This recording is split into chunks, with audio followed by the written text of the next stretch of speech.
untuk yang pertama saya akan tunjukkan dulu. Okey, kita tekan unlock pertama. Okey.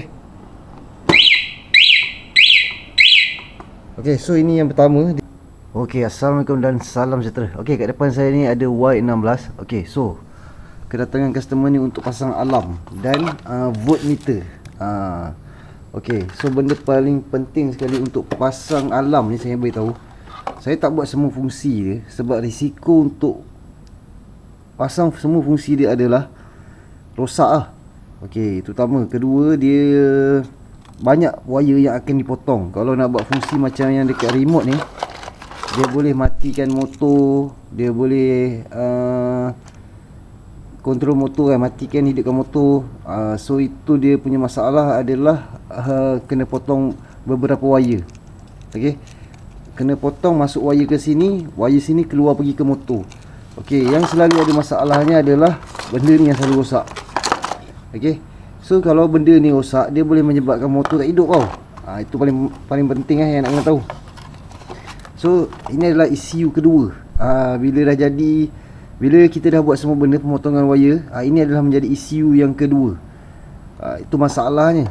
Jadi saya tak buat benda tu sebab saya bercerita atas pengalaman. So banyak sangat masalah lagi, payah juga customer pula yang pening kepala nanti kalau dah rosak. Kita tak cakap lah dia pakai berapa hari ke apa kan. Tapi benda ni senang rosak, senang saya cakap. Kita boleh pegang kualiti barang pun kita dah tahulah.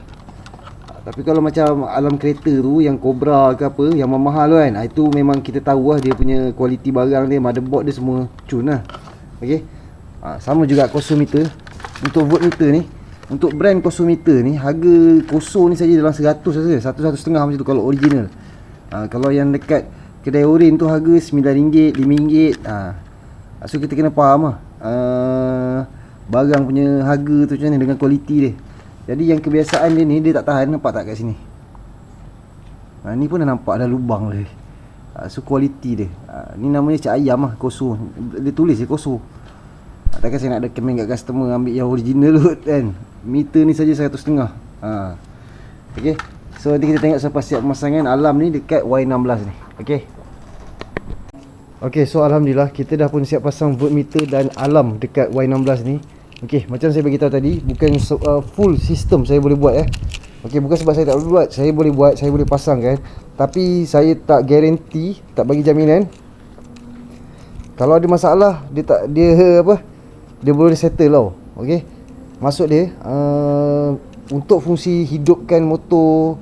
Okey, masalah dia apa nanti? Kita kena potong wire. Okey, untuk masukkan kita masukkan ke alarm. Alarm dia akan keluar pergi ke motor balik.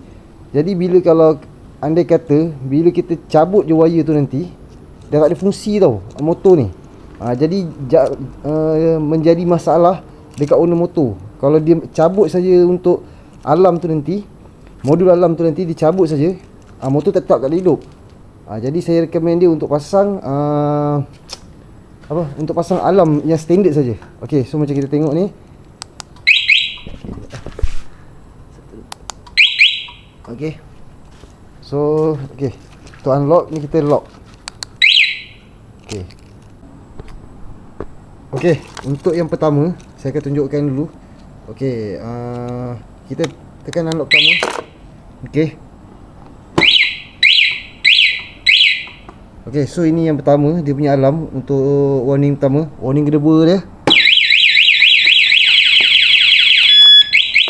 Okey, so warning dia macam tu. Okey, so bunyi dia agak kuat. Okey. Lepas tu dia, okey, untuk yang ni boleh lah. Kalau kata nak cari motor kat mana kan, boleh tekan ni. Okey.